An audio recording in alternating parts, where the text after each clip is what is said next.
मंच पर हमारे साथ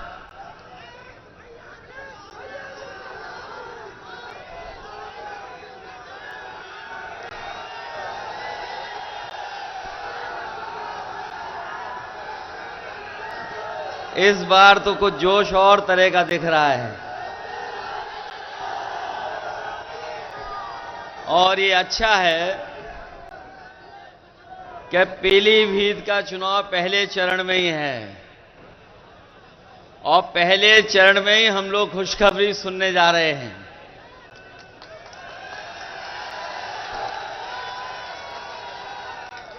मंच पर हमारे साथ समाजवादी पार्टी के प्रत्याशी पूर्व मंत्री भगवत सिंह गंगवार जी, पार्टी के हमारे विधायक अताउर रहमान साहब, पार्टी के जिला अध्यक्ष जगदीप सिंह जग्गा जी, कांग्रेस पार्टी के हमारे जिला अध्यक्ष हरप्रीत पाल सिंह जी, समाजवादी पार्टी के रही यहां से प्रत्याशी श्रीमती आरती महेंद्र, दिव्या गंगवार जी, मंच पर उपस्थित नफीस अंसारी साहब, मंच पर उपस्थित पूर्व विधायक रोशनलाल वर्मा जी, पार्टी के हमारे पदाधिकारी इरफानुल हक साहब, किसानों के नेता और लगातार किसानों के लिए संघर्ष करने वाले तेजिंदर सिंह बिर्क जी, सुधीर तिवारी जी, कृष्णा अधिकारी, अरशद खान साहब, पूर्व एमएलसी अमित यादव, अमित मिश्रा जी से लेकर के बहुत सारे समाजवादी पार्टी के नेता, कांग्रेस पार्टी के नेता और इस चुनावी जनसभा में आए हुए हमारे सभी आदरणीय बुजुर्ग, किसान भाई, बड़ी संख्या में नौजवान साथी, माताएं, बहनें, पत्रकार बंधुओं, मैं सबसे पहले इस विधानसभा और पूरे पीलीभीत से आए हुए अपने सभी कार्यकर्ताओं का बहुत बहुत धन्यवाद और आभार प्रकट करता हूं। ये पहले चरण का चुनाव होने जा रहा है। पीलीभीत में बड़े बड़े नेता आ चुके हैं। देश के बड़े बड़े नेता आकर के अपनी बात कह चुके हैं और लखनऊ वाले तो और घबराए हुए हैं। पीलीभीत का नाम सुनते ही उनका चेहरा पीला हो जा रहा है।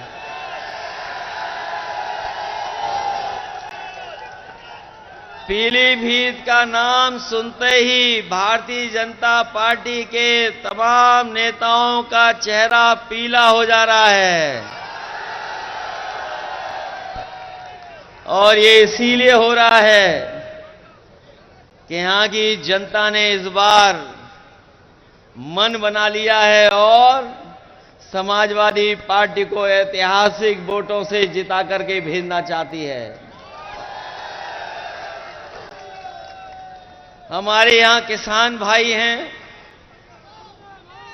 ये जानते होंगे कि किसान भाइयों का आंदोलन पूरे देश में चला है। कोई ऐसा किसान नेता नहीं जो किसान आंदोलन से न जुड़ गया हो और जो लोग दिल्ली या बाहर जाकर के आंदोलन नहीं कर पाए, उनका भी समर्थन किसान आंदोलन में रहा। यहां के लोगों ने किसान आंदोलन को और मजबूत बनाने के लिए जो कुछ कर सकते थे और अपने सिख भाई इस आंदोलन को सफल बनाने के लिए जो भी अपना तन मन धन लगा सकते थे, उन्होंने लगा करके इस आंदोलन को बढ़ाने का काम किया था। बीजेपी के लोगों ने 3 काले कानून लाए थे। वो काले कानून इसीलिए वापस हो गए थे कि वो किसानों की ताकत से घबरा गए थे। जो लोग किसानों की बात कर रहे थे, आप में से बहुत लोग जानते होंगे, जो किसानों के पक्ष में कह रहे थे उन्हें पीछे कर दिया। नौजवानों की बात जो उठा रहे थे उन्हें पीछे कर दिया। किसान की आवाज में अपनी आवाज को जोड़ करके आंदोलन को मजबूत कर रहे थे उन्हें पीछे कर दिया। और जो किसानों पे थार चला रहे थे, बताओ उन्हें सम्मान दिया सरकार ने कि नहीं दिया? बगल में ही आपने देखा है कि किसान आंदोलन को लेकर के यही तेजेंद्र बिर्क निकले थे, वहां पर उस आंदोलन को दबाने का काम किया था। कोई कल्पना नहीं कर सकता था कि थार से किसानों के आंदोलन को रोका जाएगा। कई लोगों की जान चली गई और ऊपर वाले की कृपा रही, भगवान की कृपा रही कि तेजेंद्र बिर्क हमारे जिंदा हमारे साथ हैं, अभी भी किसानों की लड़ाई लड़ रहे हैं। जो किसान आंदोलन को दबा रहे थे उन्हें सम्मान दिया जा रहा है, और जो किसान आंदोलन की बात कर रहे थे उन्हें तो सुनने में आया मंच पे भी जगह नहीं मिल रही है। कोई नया आया है प्रत्याशी जो कह रहा है कि हमें अगर पहले पता होता कि हमें चुनाव लड़ना है तो हम बंबई बना देते पीलीभीत को।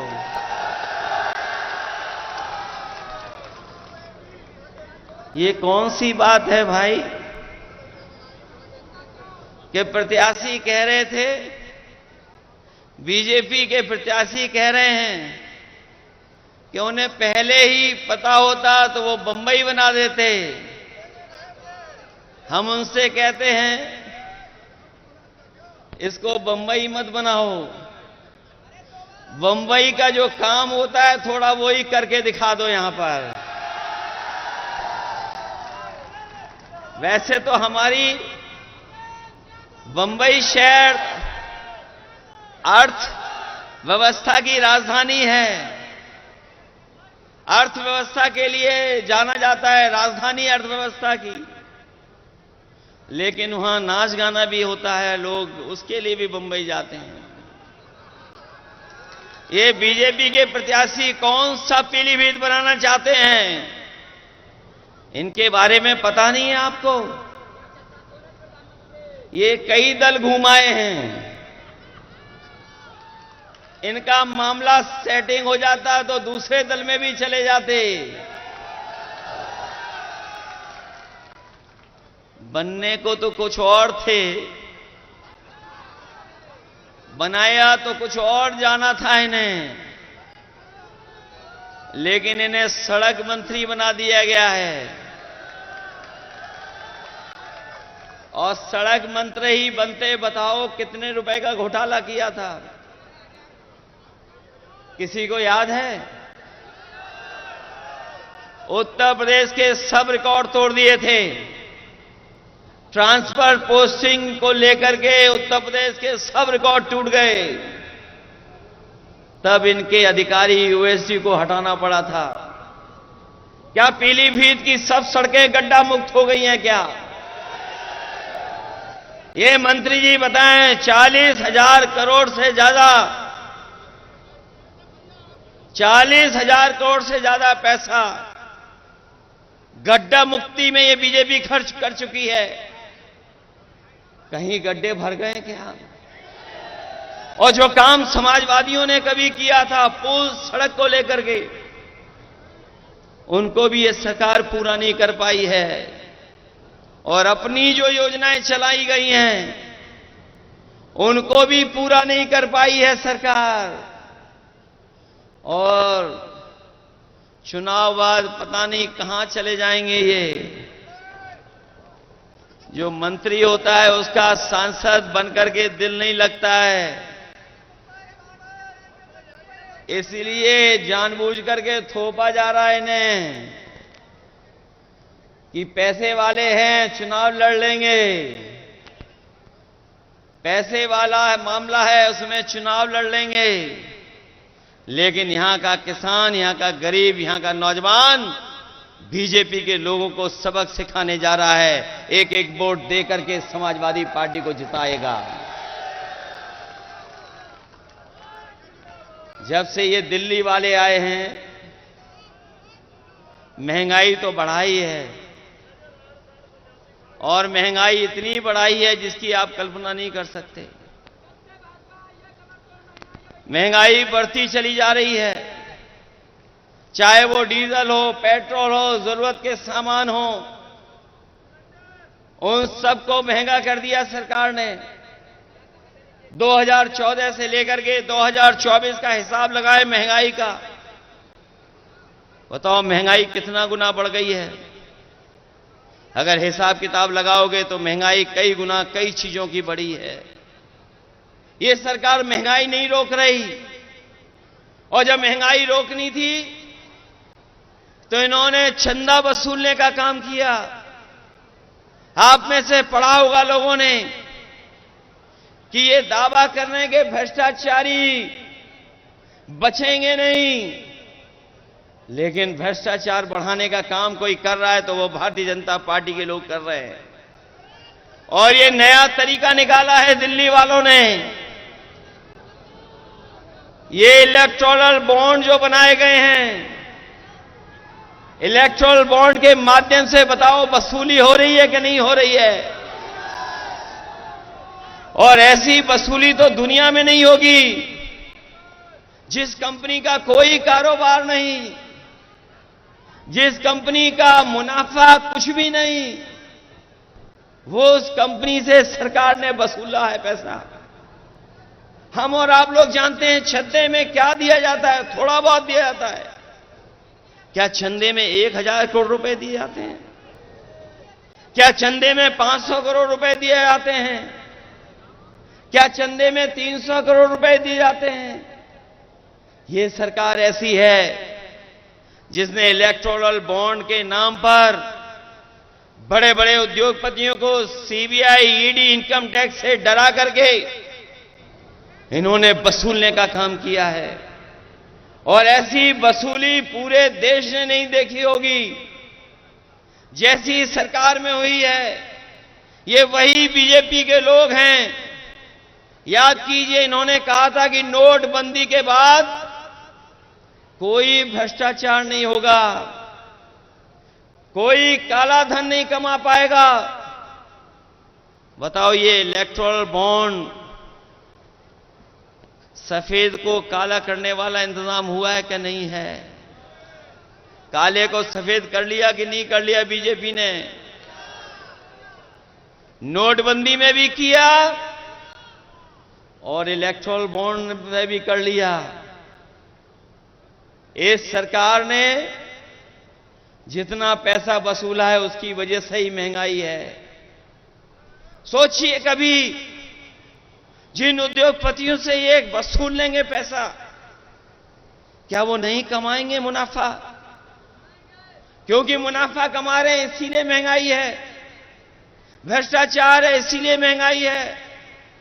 और इन सब चीजों के लिए कोई दोषी है तो वो भारतीय जनता पार्टी के लोग हैं। हम भारतीय जनता पार्टी के लोगों को कहना चाहते हैं, यही उत्तर प्रदेश है जिसने उनकी सरकार बनवाई। 14 में आए थे और 24 में चले जाएंगे। उत्तर प्रदेश के लोग अगर स्वागत अच्छा करते हैं तो जब विदाई करेंगे तो विदाई भी बड़ी धूमधाम से भारतीय जनता पार्टी के लोग करेंगे। इनकी गारंटी याद है आपको? ये बीजेपी की गारंटी नहीं है। जिस तरीके से इन्होंने कोरोना में थाली और ताली बजवाई थी, याद है कि नहीं याद है? इसी तरह की बीजेपी की गारंटी नहीं, ये घंटी है। इनकी घंटी याद है आपको? याद है कि नहीं याद है? किसानों की आय दोगुनी करेंगे। बताओ इनकी गारंटी पूरी हो गई क्या? हमारे नौजवानों से कहा कि हम 2 करोड़ नौकरी देंगे। बताओ, बीजेपी की गारंटी पूरी हो गई है 2 करोड़ नौकरी की? जो गारंटी देते फिर रहे थे, इनकी सरकार में हर पेपर लीक हुआ है कि नहीं हुआ है? ये नौजवान जानते होंगे, जो परीक्षा देने गए थे, बीजेपी के लोगों ने कहा कि हम परीक्षा कराएंगे, नौकरी दे देंगे, लेकिन कोई परीक्षा ही नहीं करा पाए। जो भी परीक्षा कराई, उस हर परीक्षा का पेपर लीक हो गया। जो लोग पढ़े लिखे हैं नौजवान, जिन्होंने नौकरी के लिए पर्चा भरा होगा, परीक्षा की तैयारी की होगी, वो जानते होंगे कि एक परीक्षा नहीं, एक परीक्षा कैंसिल नहीं हुई है। इस सरकार में जितनी परीक्षा हुई सब कैंसिल हो गई। और कैंसिल का कारण क्या निकला? क्या पेपर लीक हो गया। पहली परीक्षा पेपर लीक, और एक परीक्षा का पेपर लीक नहीं हुआ है। न 2 का हुआ है, न 3 का, न 4 परीक्षा का, न 5 का, न 6 का। लगभग 9 या 10 परीक्षाएं हैं जिनका पेपर लीक हुआ है। बताओ, ये उत्तर प्रदेश वाले मुख्यमंत्री कैसे हैं जिनका हर पेपर लीक हो जाता है? ये दूसरों की गीले होने की बात तो कर रहे हैं, लेकिन अपना पेपर लीक हो रहा उसके बारे में नहीं बोल रहे हैं। बताओ, 9 परीक्षाओं के पेपर लीक हुए कि नहीं लीक हुए? और नौजवान इस हद तक निराश हुआ है। हमने एक नौजवान का सुसाइड नोट पढ़ा। वो नौजवान निराश हो गया, हताश हो गया। मेहनत कर करके उसने अच्छी डिग्री हासिल की, पढ़ाई पूरी की, लगातार उसने परीक्षाएं दी नौकरी को लेकर के, लेकिन जब उसे नौकरी नहीं मिली तो वह नौजवान ब्रजेश पाल, उसने अपने सुसाइड नोट में लिखा कि ऐसी डिग्री का मैं क्या करूंगा जो डिग्री मुझे नौकरी नहीं दिला सकती। उसने डिग्रियां जलाई, अपने मां बाप और बहन से माफी मांग करके आत्महत्या कर ली। बताओ, वो आत्महत्या करने वाले नौजवान क्या अब वापस आ सकता है कभी? वो इसलिए हताश और निराश हुआ कि सरकार नौकरी नहीं दे पाई। केवल एक नौजवान की कहानी नहीं है। एक बेटी जिसको ये पता लगा कि परीक्षा कैंसिल हो गई, जैसे ही उसे जानकारी मिली कि पेपर की परीक्षा जो दे करके आई थी वो परीक्षा कैंसिल हो गई, उसने अपने घर परिवार के लोगों को कुछ नहीं बताया और जान दे दी। तो ऐसा उत्तर प्रदेश बन गया है जहां पर छात्र नौजवान निराश होकर के आत्महत्या कर रहा है। और ये सरकार वाले कह रहे हैं कि हमारा देश विश्व गुरु बनने जा रहा है। अगर विश्व गुरु बनेगा हमारा देश, तो क्या 80 और 90% हमारे नौजवान बेरोजगार होंगे क्या? 80 से 90% नौजवान आज बेरोजगार हो गया है। और जो नौकरियां भी मिल रही हैं वो पूरी नौकरियां नहीं हैं। कभी कॉन्ट्रैक्ट पर, कभी ठेके पर, कभी आउटसोर्स से नौकरी मिल रही है। हम अपने नौजवानों से कहना चाहते हैं, समाजवादियों को जिताइए। ये आउटसोर्स और कॉन्ट्रैक्ट पे नौकरी नहीं मिलेंगी। आपको पक्की नौकरी देने का काम समाजवादी लोग और इंडिया गठबंधन के लोग करेंगे। हम अपने उन नौजवानों को भी कहना चाहते हैं जो लोग फौज की भर्ती में जाते हैं। हम अपने परिवार के लोगों से और खासकर नौजवानों से कहना चाहते हैं, ये अग्निवीर व्यवस्था कभी हम स्वीकार नहीं कर सकते, क्योंकि नौजवान हमारा वर्दी पहन करके सीमा की रक्षा करना चाहता है और वर्दी पहन करके उसको सम्मान महसूस होता है। वो देश की रक्षा करना चाहता है। ये 4 साल की नौकरी से न हमारे नौजवान का सम्मान बन रहा है और न ही सीमा को कोई मजबूत फौज मिल रही है। अग्निवीर जैसी व्यवस्था समाप्त होगी, इसको कभी समाजवादी लोग स्वीकार नहीं कर सकते हैं। इंडिया गठबंधन की सरकार बनेगी और अग्निवीर हमेशा हमेशा के लिए समाप्त हो जाएगी। मैं जानता हूं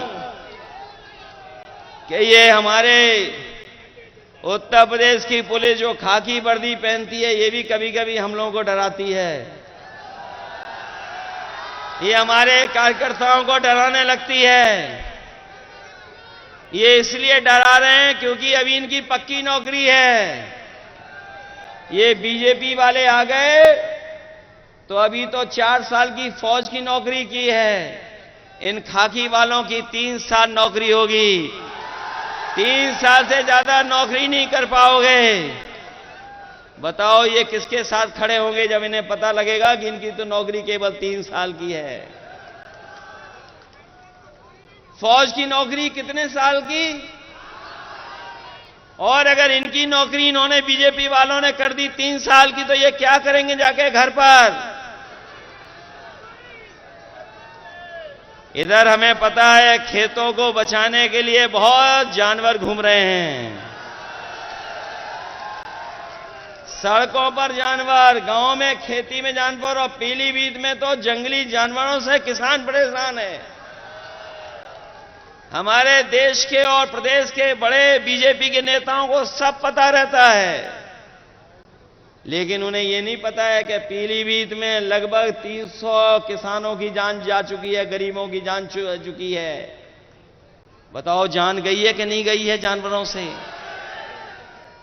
जंगल से जानवर आ रहे हैं, कभी खेत का नुकसान कर रहे हैं, कभी हमारे आम लोगों का नुकसान कर रहे हैं, जान ले रहे हैं। और एक बात तो ऐसा वीडियो वायरल हुआ था, हमने देखा था कि दीवार पर टाइगर घूम रहा था और पीलीभीत के लोग उसे रोक रहे थे। ये बीजेपी वालों को नहीं पता है। क्या बीजेपी की गारंटी में था? ये नहीं था। मुझे याद है 2022 के चुनाव में देश के प्रधानमंत्री कह के गए थे कि बीजेपी की सरकार बना दो। हमने ऐसा इंतजाम किया है, ऐसा अच्छा ठोस योजना बनाई है कि 15 दिन के अंदर जानवर की समस्या का समाधान कर देंगे। बताओ सरकार बने कितने दिन हो गए हैं? अब तो 7 साल हो गए उत्तर प्रदेश की सरकार के। दिल्ली वालों के 10 साल हो गए। बताओ 17 साल का हिसाब किताब लोगे कि नहीं लोगे आप लोग? ये नौजवान हमारा फार्मूला याद रखें। ये बीजेपी वाले इसलिए घबराए हुए हैं क्योंकि इन्होंने जो परीक्षा लिखाई और परीक्षा के जो पेपर लीक हुए हैं, उससे 70 लाख नौजवान घर वापस चला गया निराश होकर के। और अगर 70 लाख गया है निराश होकर के और केवल हम उसके मां बाप को जोड़ दें, तो बताओ इनके परिवार से 3 सदस्य नाराज हो गए कि नहीं हो गए? अगर 70 लाख लोग निराश होकर गए, नौजवान जिन्हें नौकरी का भरोसा दिलाया था, और इन्हीं 70 लाख को अब अगर हम 3 सदस्यों से गुणा कर दें तो 1 करोड़ 80 लाख हुए लोग के नहीं हुए? और 1 करोड़ 80 लाख का अगर हम भाग दे दें 80 लोकसभाओं से, तो बताओ 2,25,000 वोट इनका हर लोकसभा में कम हुआ है कि नहीं कम हुआ है? बताओ। पीलीभीत में तो ज्यादा वोट कम हो गया है। औरों लोकसभाओं में तो 3-3 लाख वोट कम हुआ है बीजेपी का, लेकिन पीलीभीत में तो ज्यादा वोट कम हो गया बीजेपी का। अभी तक तो हमें यही पता लग रहा है लखनऊ में कि इस बार पीलीभीत में साइकिल चल रही है, इंडिया गठबंधन जीत रहा है। ये पीलीभीत हमारी बांसुरी के लिए भी जाना जाता है। ये बात तो प्रधानमंत्री जी भी जान गए कि बांसुरी के लिए जाना जाता है, लेकिन पीलीभीत की जनता तो तब चैन की बंसी बजाएगी जब भारतीय जनता पार्टी यहां से जाएगी। चैन की बंसी तभी बजेगी कि नहीं बजेगी? ये याद रखोगे कि किस तरह नुकसान किया इन्होंने। हमारे हर वर्ग के लोगों को दुखी किया ने कि नहीं दुखी किया।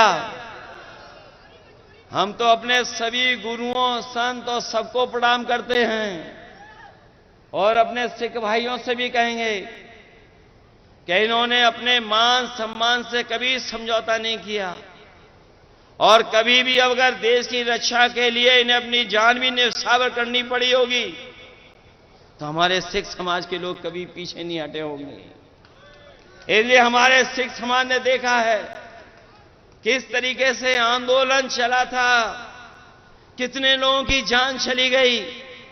बताओ इस चुनाव में दिल्ली वालों को सजा दोगे कि नहीं सजा दोगे?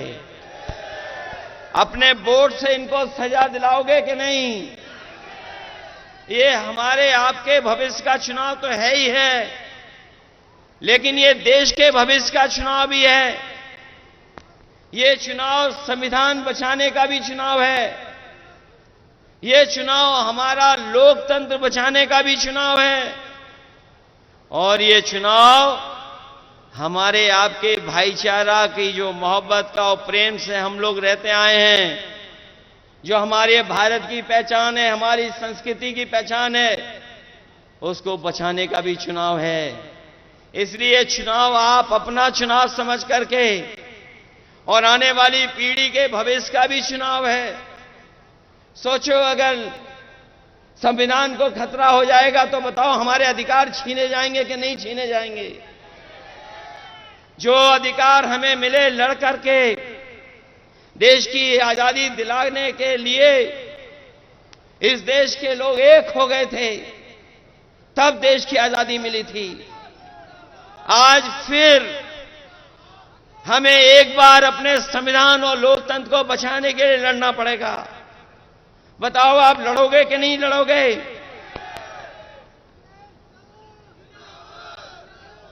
ये लड़ाई कोई छोटी लड़ाई नहीं है। बताओ हमारे किसान भाइयों, एमएसपी के लिए लगभग 1000 किसानों की जान गई कि नहीं गई? बताओ आप। दिल्ली में जब 3 काले कानून हटने थे, एमएसपी को कानूनी अधिकार मिल जाए, 1000 किसानों ने की लगभग जान गई कि नहीं गई? तो बताओ, हम समाजवादी लोगों ने और इंडिया गठबंधन ने कहा है कि सरकार बनेगी तो एमएसपी के लिए कानून बना करके अपने किसानों को एमएसपी फसलों की दिलाने का काम करेंगे। न केवल एमएसपी का कानूनी अधिकार देंगे, बल्कि हम अपने किसान भाइयों को कह के जा रहे हैं, गरीब भाइयों को, ये जो दिल्ली वाले लोग हैं, इन्होंने बड़े बड़े उद्योगपतियों के, बड़े बड़े कारोबारियों के 15 लाख करोड़ बैंकों का पैसा माफ किया है। अभी तक 10 साल में इन्होंने लगभग 15 लाख करोड़ उद्योगपतियों का कर्ज माफ किया है। और ऐसा भी देखने को मिला है कि जिन व्यापारियों ने कर्ज लिया, जो कर्ज नहीं दे पाए, उनको माफ कर दिया इन्होंने और दोबारा बैंक से उन्हें कर्ज दिलवा दिया। ये आपने आंकड़े निकलवा लेना। और बहुत सारे लोग, बहुत सारे उद्योगपति वो भी हैं जो कर्ज में डूबे थे, कर्ज उनका माफ करके बीजेपी ने बचाया और बाद में उन्हीं उद्योगपतियों से इलेक्ट्रल बॉन्ड ले लिए। बताओ, इलेक्ट्रल बॉन्ड लेने वालों का कर्ज माफ हुआ कि नहीं हुआ? आपको तो पता होगा, देश में सबसे ज्यादा वसूलने का काम अगर किसी पॉलिटिकल पार्टी ने किया तो बीजेपी ने किया कि नहीं किया? इसलिए अपने किसान भाइयों को हम कह के जा रहे हैं, इंडिया गठबंधन बनेगी सरकार, किसानों का पूरा कर्ज माफ होगा। जब उद्योगपतियों का 15 लाख करोड़ माफ हो सकता है, तो हमारे किसानों का कर्ज माफ क्यों नहीं होगा? तो बताओ, अपना वोट देकर के कर्ज माफ कराने का काम करोगे? संविधान बचाने के लिए भी वोट कर देना। क्योंकि आपके वोट से ही संविधान बचेगा, आपके वोट से ही देश का लोकतंत्र बचेगा, आपके वोट से ही किसान खुशहाल होगा, आपके ही वोट से नौजवान को नौकरी मिलेगी, आपके ही वोट से आरक्षण बचेगा। और हम फिर कहते हैं एनडीए को कोई हराएगा तो हमारा ये पीडीए परिवार हराएगा। ये पीडीए परिवार बैठा है यही एनडीए को हराने का काम करेगा।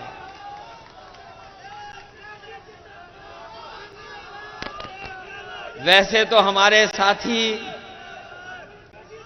घर घर जा रहे होंगे वोट मांगने के लिए, वैसे तो हमारे कार्यकर्ता गांव गांव जा रहे होंगे वोट मांगने।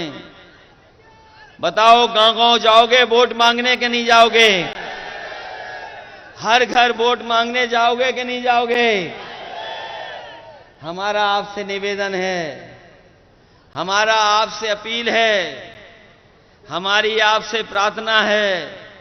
बताओ भारतीय जनता पार्टी का जो लूट और झूठ का प्रचार है उसका घर घर प्रचार करके बताने का काम करोगे कि नहीं करोगे? बताओ बीजेपी झूठ बोलती है कि नहीं बोलती है? इलेक्टोरल बॉन्ड से लूट की है कि नहीं की है? तो ये झूठ और लूट का प्रचार करोगे घर घर के नहीं करोगे? और अपने वोट से लोकतंत्र को बचाओगे? ये हमारे देश के प्रधानमंत्री कैसे हैं? ये कहते हैं ये इंडिया गठबंधन नहीं है। कौन सा गठबंधन है? क्या कहते हैं? इंडिया गठबंधन का क्या कहते हैं? बताओ जिन्हें इंडिया कहने में ही शर्म आती हो। ये इंडिया गठबंधन है, ये इंडी गठबंधन नहीं है। बताओ हमें बीजेपी को ये भी सिखाना पड़ रहा है। हमारे गठबंधन की जो INDIA है ये इंडी नहीं है, ये इंडिया गठबंधन है। और ये इंडियाई गठबंधन है जो पीडीए परिवार को साथ लेकर के एनडीए का मुकाबला कर रहा है। और हम कह के जा रहे हैं, जो कह रहे हैं 400 पार, इस बार यूपी से जाएंगे हार। ये 400 पार नहीं, ये 400 हारने जा रहे हैं। और अगर ये 400 जीत रहे होते तो बताओ इतने घबराए हुए होते ये घबराए हुए हैं कि नहीं घबराए हुए हैं? और इसलिए घबराए हुए हैं कि दिल्ली के मुख्यमंत्री को जेल भेज दिया, झारखंड के मुख्यमंत्री जी को जेल भेज दिया। बताओ जेल भेज दिया कि नहीं भेजा है? और अगर 400 पार हो रहे होते तो सब ऐरे गहरे नत्थु खैरों को अपनी पार्टी में शामिल कर रहे हैं। अभी सुनने में आया है बरेली में कोई माफिया को भी शामिल कर लिया, जिनको ये महाराष्ट्र में भ्रष्टाचारी कहते थे। बताओ इन्होंने अपनी पार्टी में ले लिया कि नहीं ले लिया? जो इन्हें दिन रात गाली देते थे उन्हें ले लिया कि नहीं ले लिया अपने साथ? उत्तर प्रदेश में भी ऐसे कई दल थे, सुबह से शाम तक बहुत बुरा भला कहते थे बीजेपी को। और हमारे नौजवान तो जानते होंगे यूट्यूब चलाना, सोशल मीडिया पे समय गुजारना जानते हैं। इनके जरा पुराने वीडियो निकाल लो, बताओ कितना बुरा भला बीजेपी को कहते थे। और दुख तो इस बात का है कि हमारे प्रेस के लोग भी चुप हैं, क्योंकि प्रेस के लोगों को भी दाना मिल जाता है, तो जैसा दाना वैसा इनका गाना। बताओ है कि नहीं है? इलेक्ट्रॉल बॉन्ड पे कोई बहस नहीं। एक आध चैनल है जिसमें बहस हो रही है, एक आध चैनल है उसमें बहस हो रही है। जब आपके साथ ये भी नहीं है और जो यूट्यूबर साथ हैं उनको बैन लगा रहे हैं, कभी झूठा मुकदमा लगा देते हैं। हमारे पत्रकार साथी भी अगर सच दिखाना चाहेंगे, अगर दिन में सच दिखाया तो रात में इनके पास पुलिस पहुंच जाती है। बताओ पहुंच जाती है कि नहीं पहुंच जाती है? देखो हमारे प्रेस के लोग भी सहमत हैं हमसे। ये हालत पैदा हो गई है, इसलिए सावधान रहोगे कि नहीं रहोगे? सावधान। अपना बूथ बचाओगे कि नहीं बचाओगे? प्रचार करोगे झूठ का क्या नहीं करोगे? बीजेपी के झूठ का और बीजेपी की लूट को बताओगे कि नहीं बताओगे?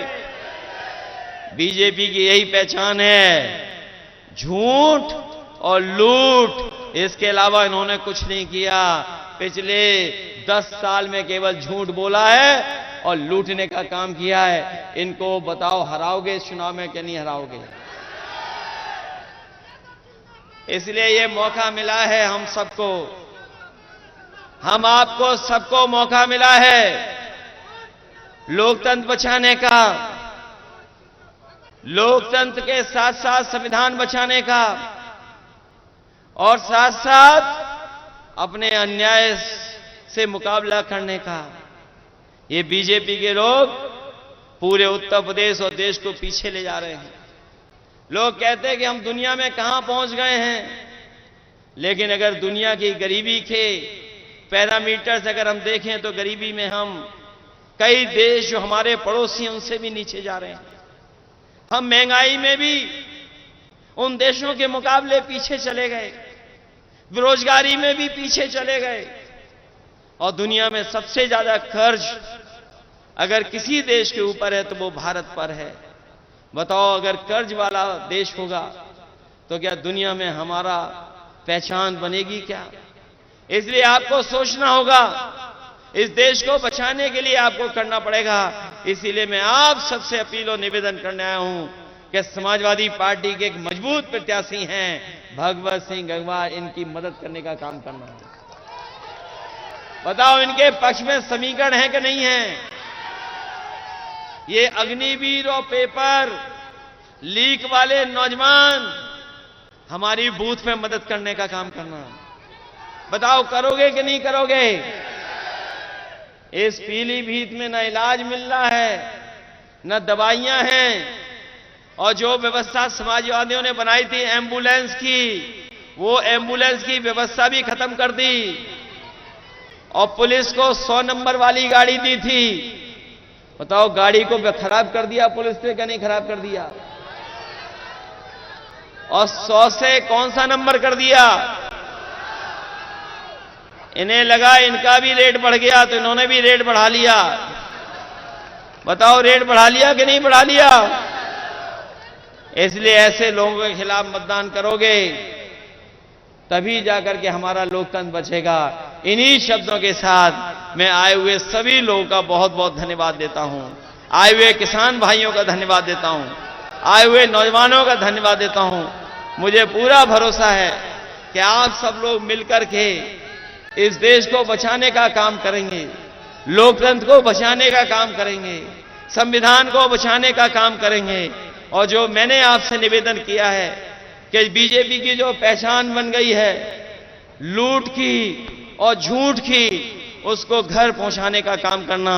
जिस समय आप घर घर पहुंचा देंगे, आपका प्रत्याशी और समाजवादी पार्टी अपने आप ऐतिहासिक वोटों से जीत करके जाएगी। इन्हीं शब्दों के साथ हम आपका धन्यवाद देते हैं। हम कई अपने प्रतिष्ठित और सम्मानित लोगों को देख रहे हैं, हमें उम्मीद है उनका भी हम लोगों को आशीर्वाद मिलता रहेगा और आशीर्वाद हम लोगों के वोट के माध्यम से दे देना, यही सबसे बड़ी जीत होगी।